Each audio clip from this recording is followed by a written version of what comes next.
سیرت نبی رحمت صلی اللہ علیہ وسلم، چیپٹر 14.4a غزوہ تبوک، جمادی الثانی 9 ہجرہ۔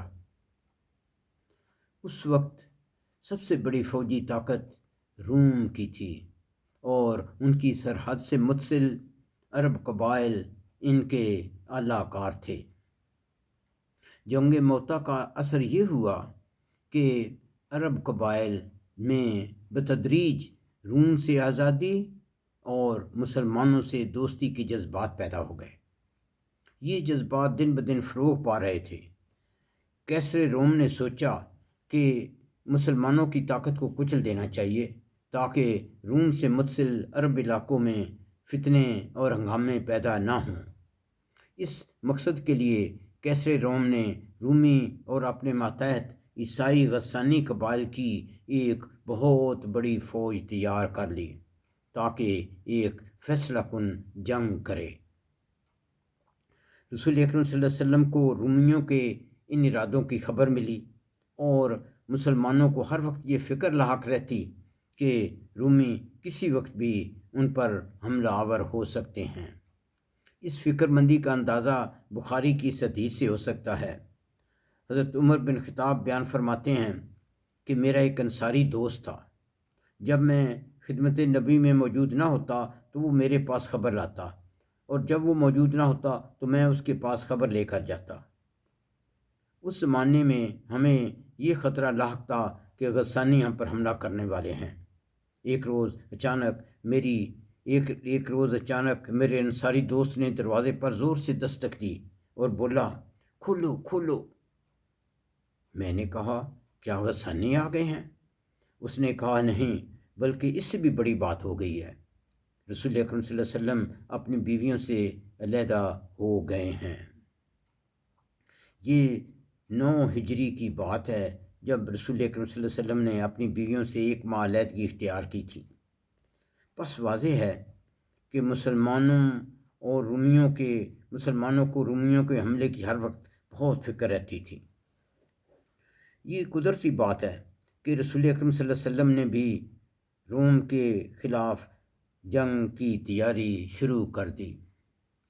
اس تیاری کے دوران آپ صلی اللہ علیہ وسلم کو کئی مشکلات کا سامنا کرنا پڑا۔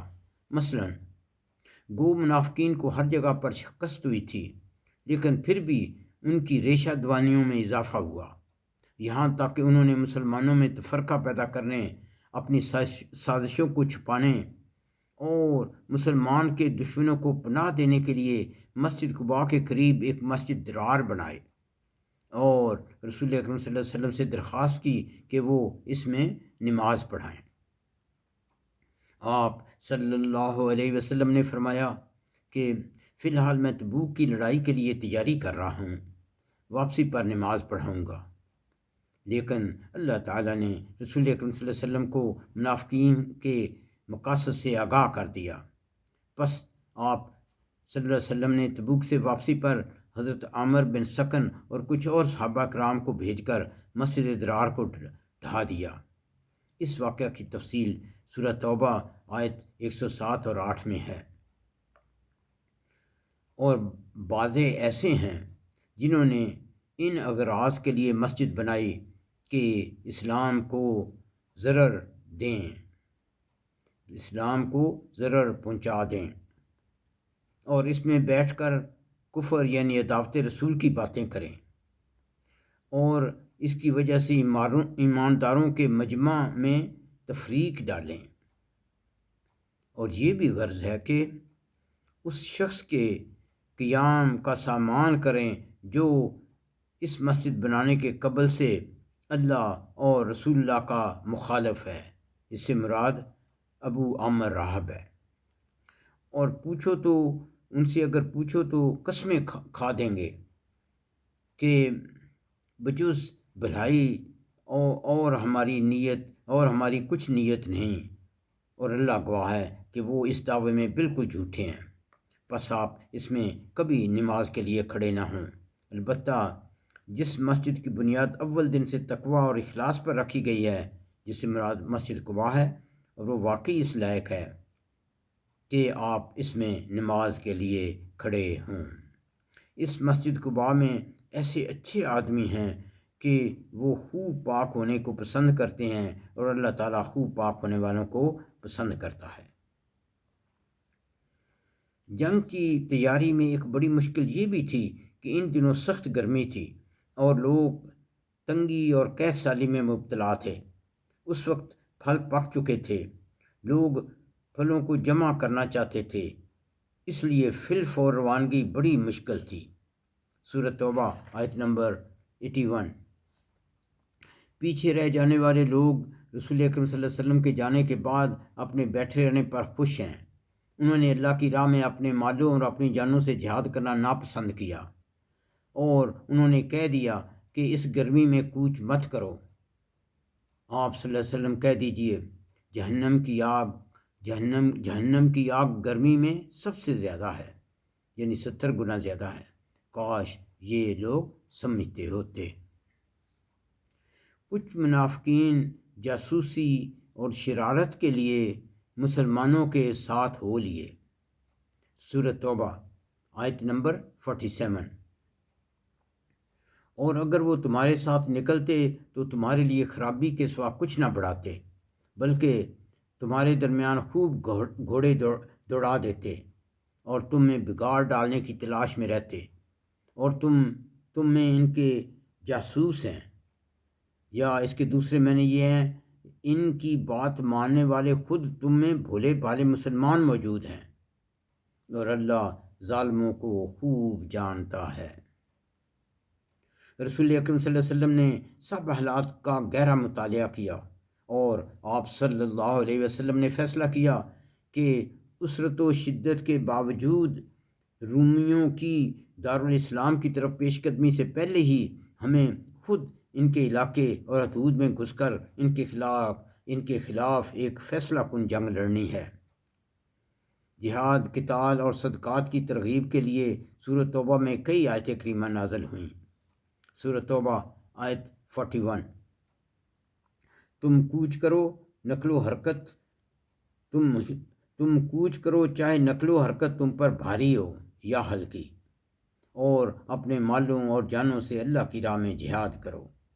اسی طرح اللہ تعالیٰ نے فرمایا سورۃ توبہ آیت 88، لیکن رسول اور وہ لوگ جو ان کے ساتھ ایمان لائے اپنے مالوں اور جانوں سے جہاد کرتے ہیں، انہی لوگوں کے لیے بھلائیاں ہیں، اور یہی لوگ کامیابی حاصل کرنے والے ہیں۔ اللہ تعالیٰ نے یہ بھی فرمایا سورۃ توبہ آیت 91، ضعیفوں اور مریضوں پر اور ان لوگوں پر جن کے پاس خرچ کرنے کے لیے کچھ بھی نہیں کوئی حرج نہیں، بشرطے کہ وہ اللہ اور اس کے رسول کے خیر خواہ ہوں۔ ایسے نیک کاروں پر کسی قسم کا الزام نہیں، اور اللہ تعالیٰ بخشنے والا نہایت مہربان ہے۔ اس معرکے میں سواریاں بہت کم تھیں، اس لیے بعض مومنین مخلصین جہاد پر نہ جا سکے۔ سورۃ توبہ آیت نمبر 92۔ اور نہ ان لوگوں پر کوئی حرج ہے جو آپ صلی اللہ علیہ وسلم کے پاس آئے اور وہ آپ صلی اللہ علیہ وسلم کے پاس آئے کہ آپ انہیں سواری مہیا کر دیں، تو آپ نے فرمایا کہ میں تو تمہاری سواری کے لیے کچھ نہیں پاتا، تو وہ اس حال میں لوٹے، غم سے ان کی آنکھوں سے آنسو بہہ رہے تھے کہ انہیں خرچ کرنے کے لیے کچھ بھی میسر نہیں۔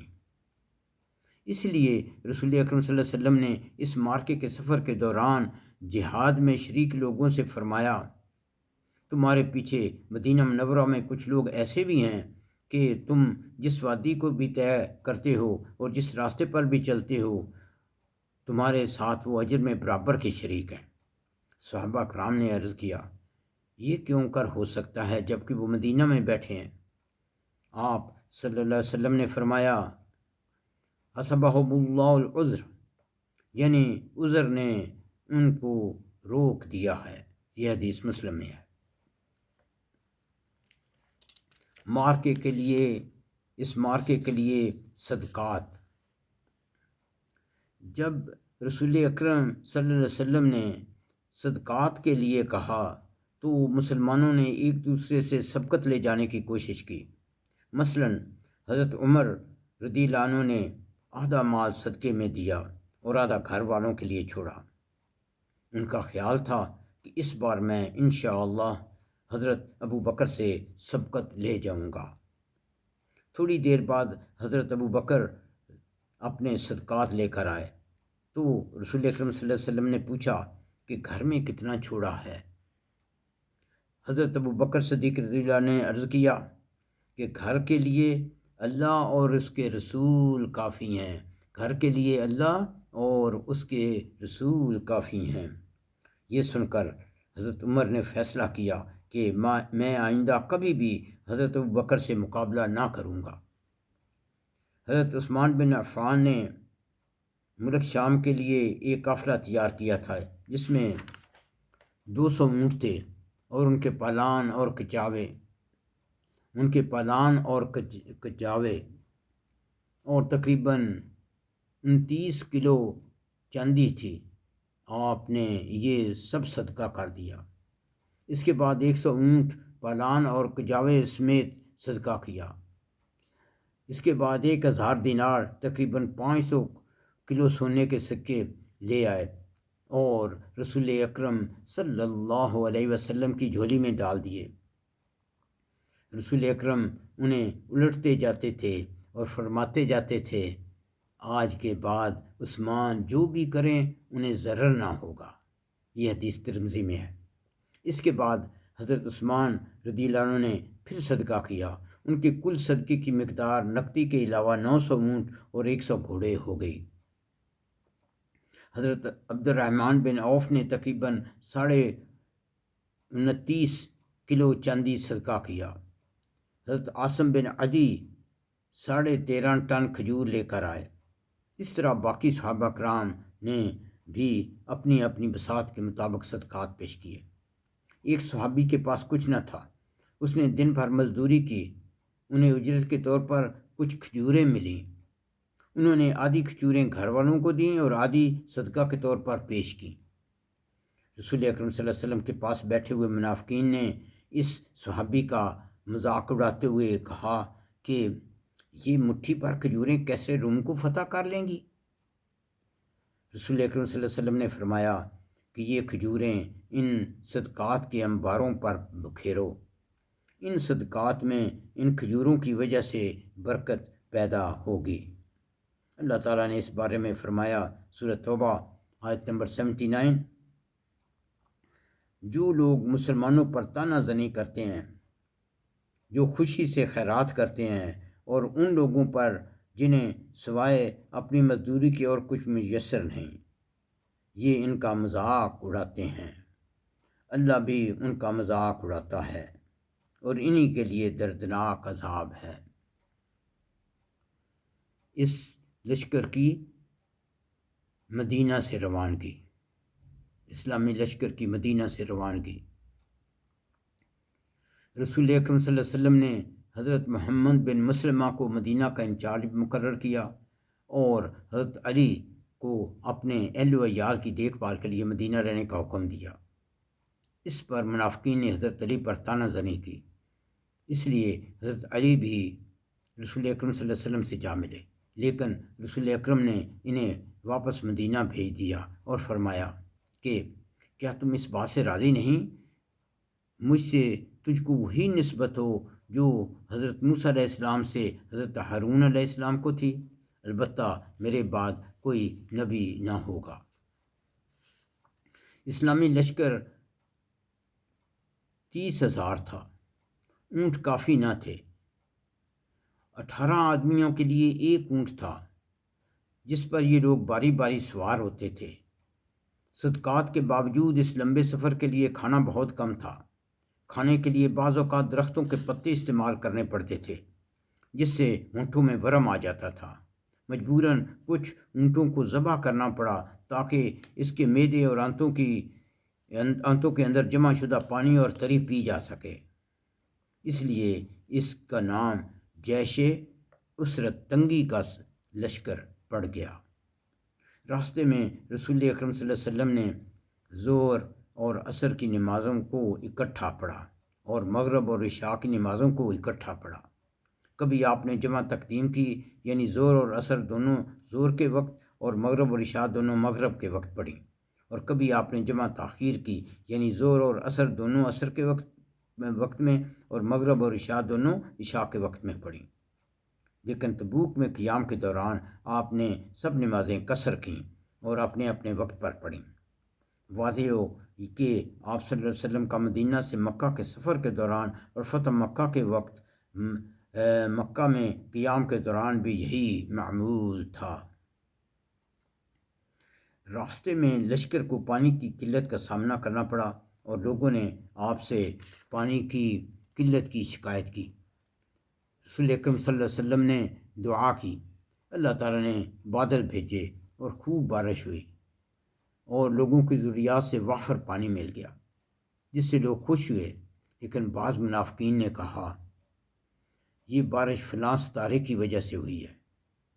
بخاری میں حدیث قدسی ہے کہ آپ صلی اللہ علیہ وسلم نے فرمایا، مجھے اللہ تعالیٰ نے بتایا ہے کہ آج صبح تم میں سے بعض ایمان کے ساتھ جاگے ہیں اور بعض جو ہیں بعض تم میں سے کفر کے ساتھ۔ تبوک کے راستے میں اسلامی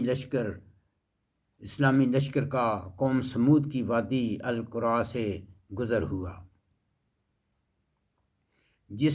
جن پر اللہ کی اونٹنی کو قتل کرنے پر اللہ کا عذاب نازل ہوا تھا۔